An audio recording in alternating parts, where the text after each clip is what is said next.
Yewura waba ne ya kan se galamsey na o tu susan wo musa adwambadu anto so bienu mekra metu bi asofo so na ngura drobo yin on tu on nya galamsey da na madam ase abono ha menti se bia o ye galamsey ya dia se wo abonte a obaka se bunumani ha de galamsey eni ha na mba ye bosumu muani na babia mawura ne galamsey a medimani akohu no nananom yantua na mo a ebeye kakra no na aduane ene yensuo no mpo yenya pinnom yese kroni ti unsu huni ti galamsey asem no yensuo nyina ese nananom yensuo nyina ese amanse ho nanan mo wo ho ba amsuo no seye eti oti won so huni obeso ase ha asumja me nam hwe ho mampo me nam hwe ho asokore me nam hwe ho woni asokore hene woni ehne fa hene na ade oti won na flags you so wutwam nti ukro no hu se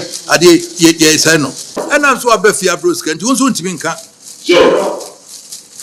omutu gold me kura mate se de brem wo fie eno so wa onso tu kroma galamsey wadi sika bie ukro no ebenya wa ahwe ade wa pre na za ba bia wote no wo ho ne nana ye galamsey se wunya sika ne bi free mu dia ade ti ukọ ho no de 21 report am obi one report man all of mama ne da se nana mi nsuo nkrofo kura etu se no na me nkrofo nya nsuo no wa free bompata abab mama ne wa free to so abab mama ne da ukura wa beka ho azem yes also ahwe ho no amedi kronation sane asasa yes kroni ti unsu huni ti galamsey asem no yensuo nyina ese nananom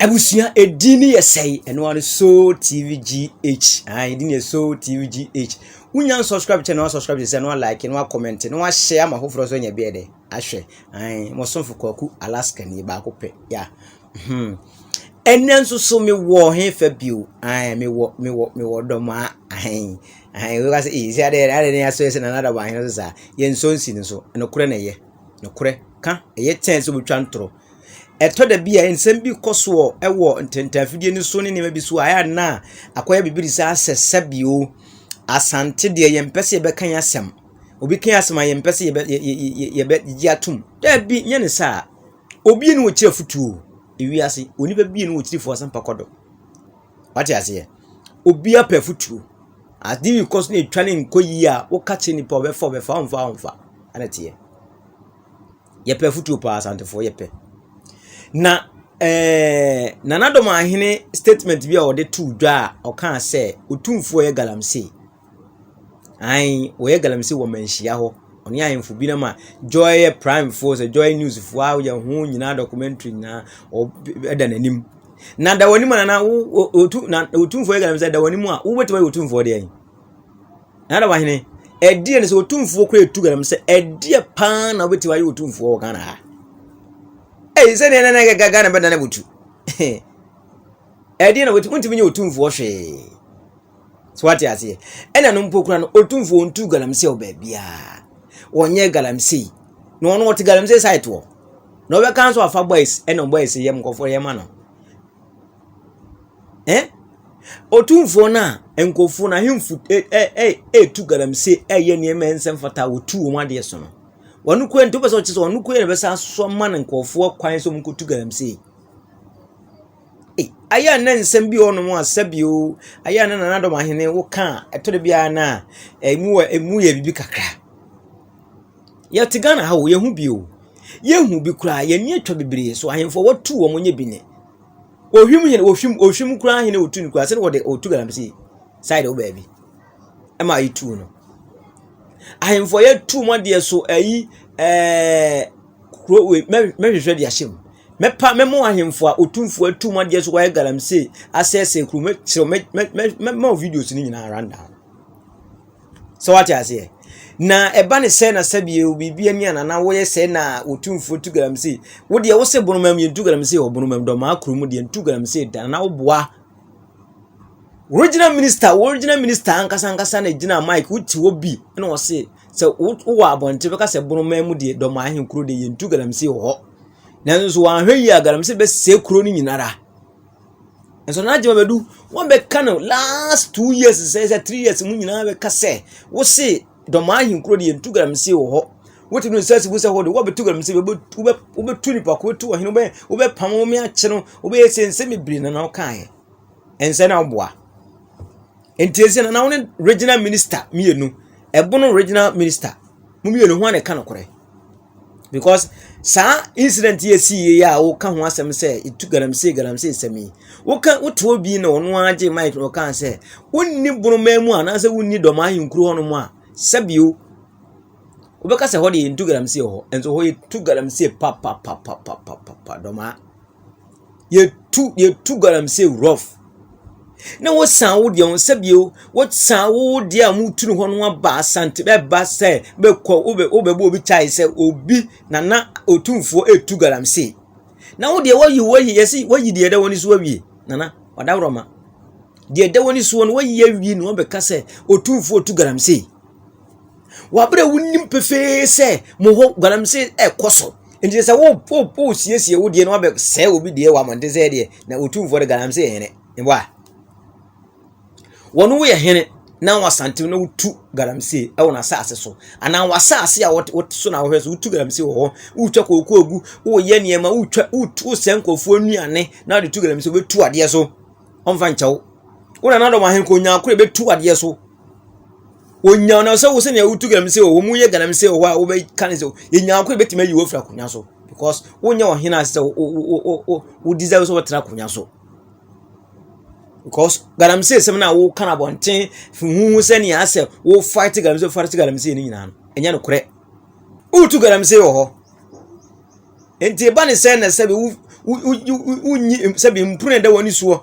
unyi na ba be yi obi so di ama no suo hu ekoba ne sa na se be ama da bia meka ekoba sa na no ma mranche ne nyawo wo sa na ma nkofo nyawo na ye kasete ya doma ye kasete ya doma ngro kwa anka ha dwen ye kasete ya bonofo nyina benya bonofo nyina so ne te eye galamsey enya bonofo nyina so ne sabiwu omutu galamsey na so omu kasete ya asante kasete ya da nkofo bi no akofa be kan wo mo ene na ma ohima ba ko a original house of chief be kasa kan sem se waso odene na na do ma hina so odene papa na do ma hina so odene wo ka bibia chena wo mfa ontunu fo wontie abusia na do ma hina se otumfo otu galamsey yenko tie na do ma hina nu asem kan ya echire regional minister so reply ne chire ne se galamsey sema ekoso wo bono mamnye binie sa wo akira unhu se etu galamsey oba wo bakuro ni mu na be hu se uwure mu na hu se doma ahinkuro ene bono enkuro ni bi onu mu tu galamsey pa se ekuro no esense ase no enya asem ketwa enso na doma ahine ba no aye no hu se dua buroni ne wo kan hu se ni ase sebe ye de ye na ye se Ghana asantefo ne ye se Ghana kura yesu ye nyina ye ba ko bibi kura na enko enu hu a embe pore se wo de nche se ense obi de yesi e ba ense ni gwase aka unse ni gwase aka na unse ni gwase ne ko ya sabe kan na ye nya de sa ye huni sa na ha adwen ye kwotete nsem bi na se obi e kasete no bi ade be na be ha me e be ha ye nyina mi mo ye pani time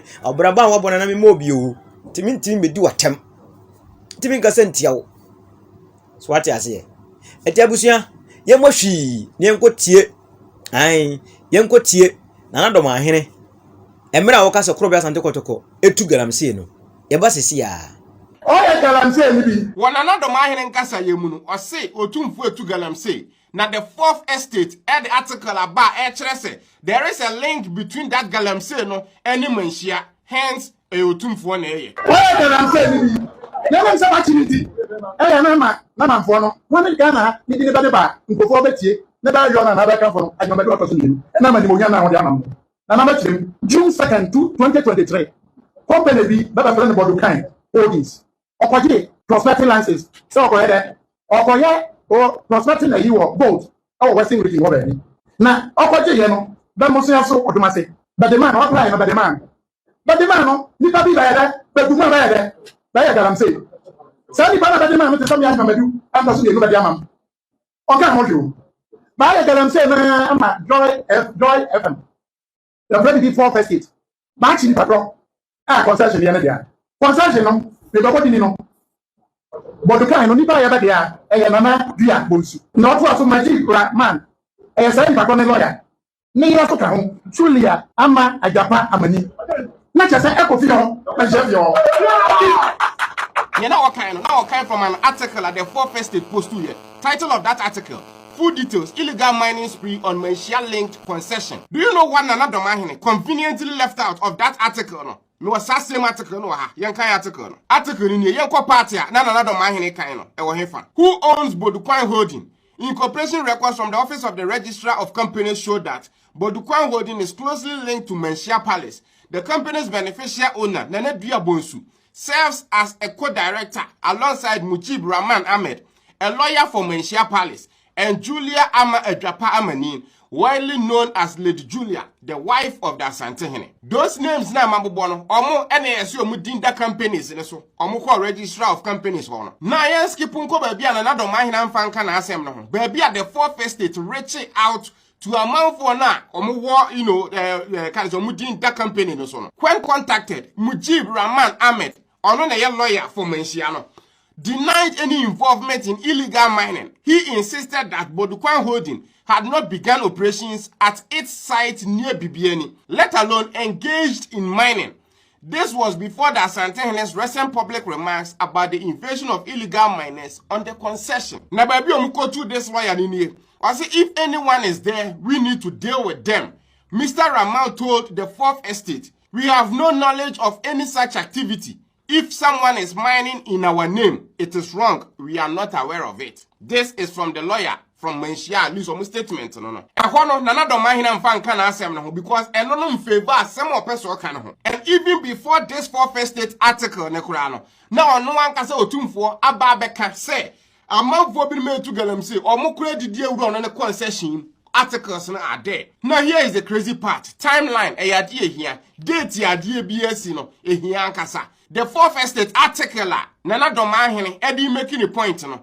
Omu post to sa article no on 6 March 2025. Otumfo no ankasa ba bonten beka say illegal miners Eddie dey run on the concession mu no. That date no was 14 February 2025. Kofi Adoma Nweni ye shootu no wananim no.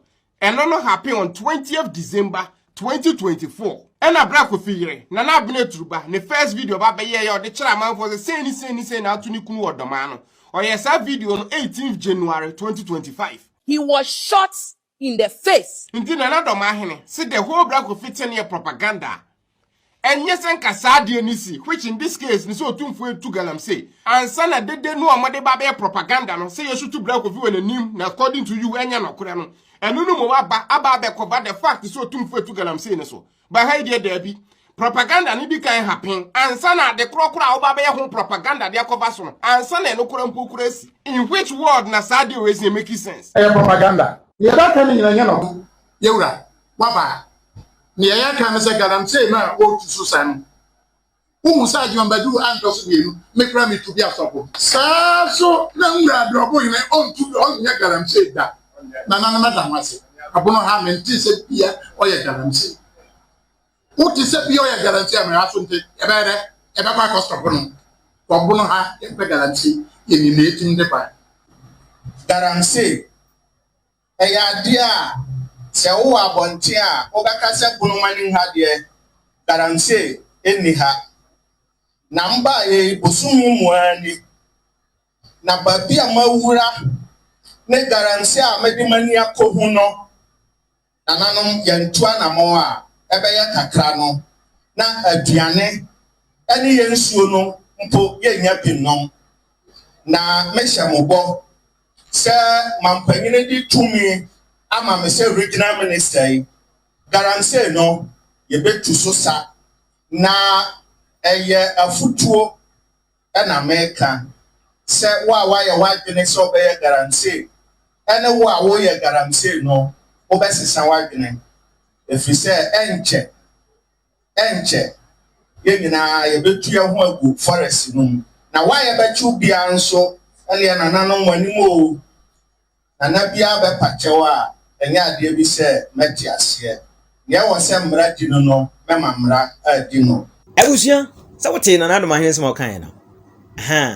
na me nkyerɛw me pese me kyerɛw video so bi a otumfo kro bia sante kotoko ya otumfo so ahemfufuo bi a wotu galamse wotu made so ahin ma me nkyerɛw video mienu miensa bi ya kro bia sante kotoko mienu pe de ma me nkyerɛw mienu pe ya kro bia sante kotoko wotu kumase ahemfo kumase sante mo ahemfo bi a omo ye galamse ase kuro no ya kuro mo fo mpanifo ka omo ntie wotu made so yenhwɛ mienu mra yenhwɛ mienu ma sese ba meto aso ma Becha na fe de kuro no wabon galamse wabon Yo. yeah enye nnan ne ye beka akere mi o enye ndan mi hunu ya ache samo ya ache So ba chronicle mu ba emre bi o se ba chronicle mu pesim ebrebi na me ka say yen kwohwe de esi o mfamrem National Investigation Bureau for nam ka say yen kwo yen mfamrem so to de brem ye hye ha wudin wom acha me hene no din wom ade wo munyina mudin wom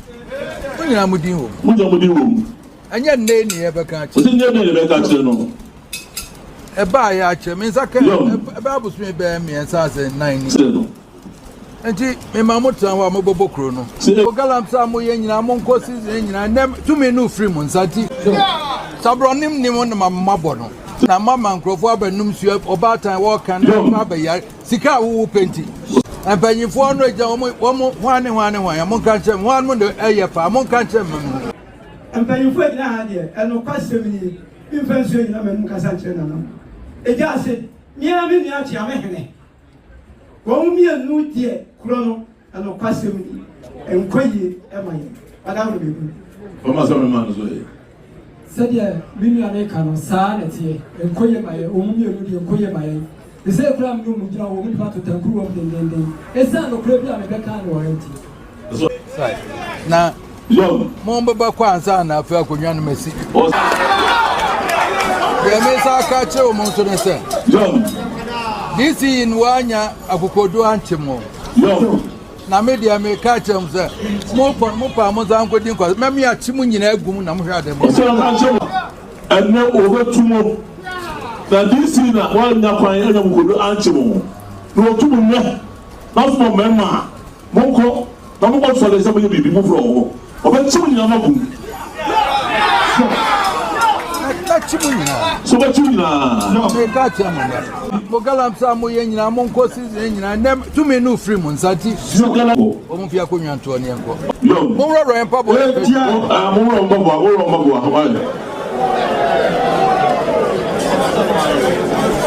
Enya dia na nanum gidi aye mi se se bi gina hoyi etu ma de so enso bi enso adikrofo bi ensa ne wo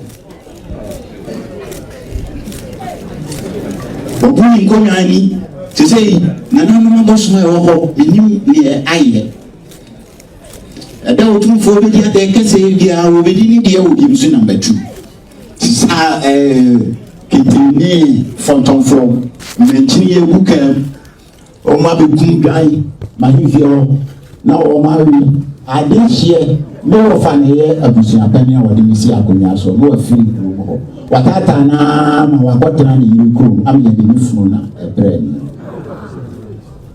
ni na ni hini ni ko na dan ebe yi no ni ho ase ahemfo ai adikrofo osimatu ni na so a wo ko nya dan mo ye mu ni ye ma wo mo se bi dia yira wo ba hwan ye faaye wo di kan asi utu nhwi wo san asi ye se ye tuno mia me krata bibia wo ba busua na de misi akonya so me da so ti kuro mo ho no me nko nkonya de nana adia odi aye bi musuman o se nana tumfo asi wura e wo ha nyina o ba beji no dia ye soda energy o ma ye de ka obi a wo wura bia o ka de si ho ma ye na ye ba wo hwi o ko ka chon se ne kre bi kra de mi ne ko ye afi ye soda energy no ani ga na si ko be bi o so se wura bi ta ho na ni na ye tu ga na si e wo ni o cha ye mo ju sikabum na ma ba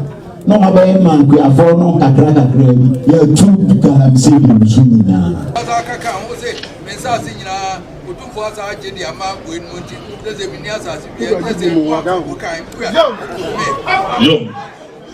Na me nkoto ne asase eno so bebre ni wura mi bu no so no Adomebu ba you are talking to Bokota Hinenim says as no 200 plus.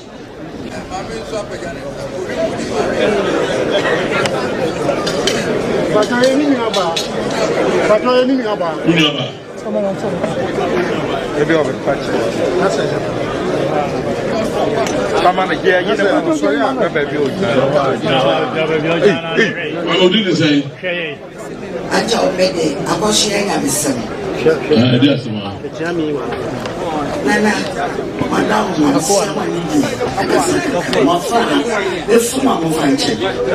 Nana Kusibaye, Minia pa. Yanyamina, Nana Kusibaye, was an Kumi. As I say, what about the Saye? Young can't say, what you mind, what ban? Can the Kumias and one found Sanka. Say, Grabu, Babu, Wofua, I want to see what you must say. As Yanina, Watonina, Yas say, and you go bring up a million. What shall say with travel you? And what turn the fan of my brothers of war? Your born one, Sikaka Sao, Yadi, and a fan I can't so. Was I what you would be able to say, ma, in the powerful floor? And the Missa, you run another one down, the Missa one is said, yet you had to bring some view. I had to bring some view. Since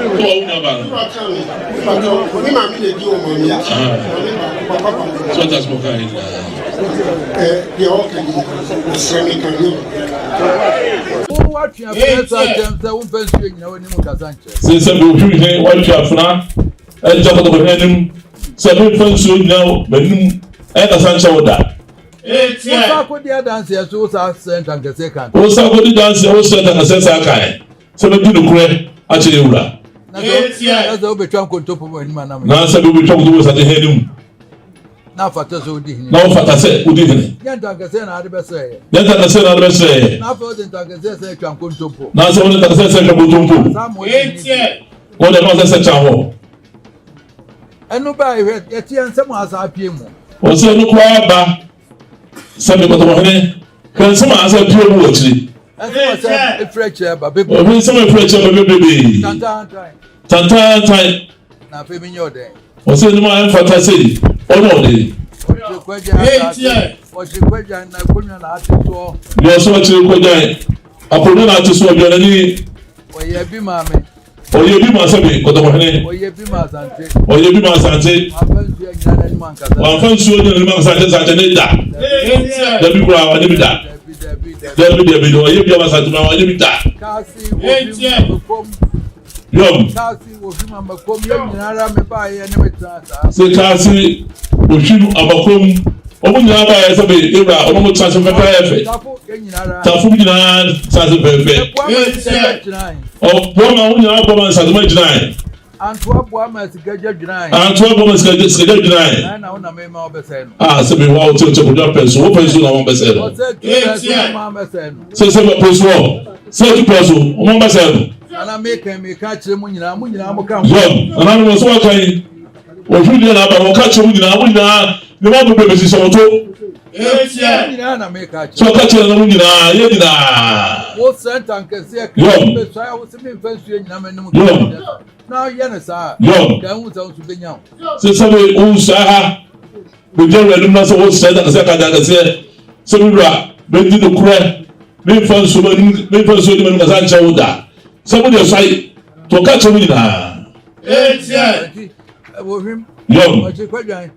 Would do with him in you as a year. That's an anom. Young, not sorry for you know catching it now. Says we will catch them more. Some who tonight on your review. Then you will check giant.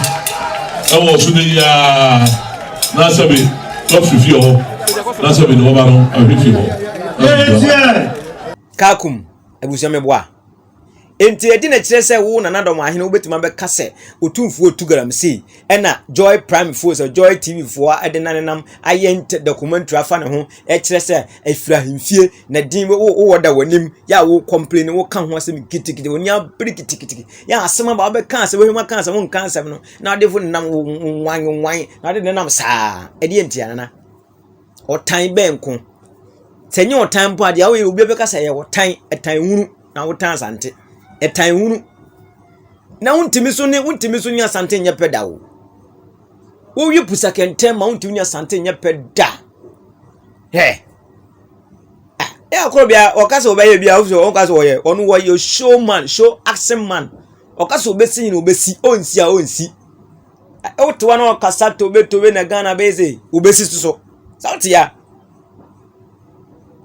mamu mi enye saa nanano mamu mi enye saa sabi yakobasa na sabi o nyame amfofo ni yakasa ni yakasa amfa yi na akotrawo meso mempen saa oye pani ti akonya so ai butuwa papa butuwa nana timi fuma no ye dey entia wo da bravo bia me mobi tini mebi wonu ma me nkasa ntia wo ye pani asomdwie ye pani kuro pepepe yo se nyina be kan bo mi mo anamfofo abonofo bebre me kɔ nkransa me ba dom a me ba hobi me ba tese nkransa kuro be na me bredi mi nam ho me kɔba ye director danso abia Mr Nick o free program me ba betwa what you say bibia o ye bibia o to nsa frɛ ye ba ye de odobodom omu hu ebunofo hu nipa omu do nipa omu sreche nipa enye nsensem ya na do ma hene de ba na nsen ya enka bunofo kwa na asante kura na nyina nke ba akọ minim de nti a ehihye hu a we so na be ka we so na be ka ne nsem na bia tutu ne dabi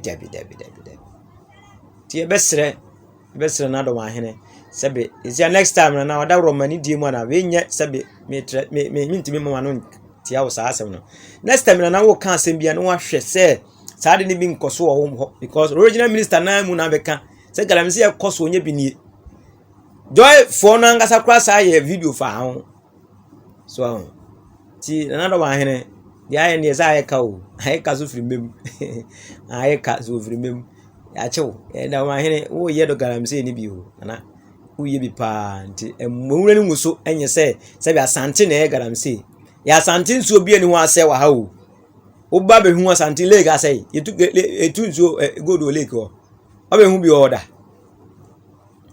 tini ya momaye nka no kure na no kure ye chen se obeye bi wo ye na ase propaganda ase wo de bibi ho bibi so na ama ebu ahu se ase wo de wo ye unique dan obi a but wi ase praye wo yi ba ko bu kan ba mu a emu yi ba ko na bebu ye nyina nka mu na enye ba ko na ye ba ko a ye ma Ghana enye ma bono enye ma asante ye metima ka kire abusuan no Meda mu nyina ase abusuan unya subscribe channel na subscribe no like no share no comment ma hofro so nya bi ede ahwe edi ni ye kwaku Alaska ba ko pe mo so mfono no ai midi mwasia da senne ye beto am so piao.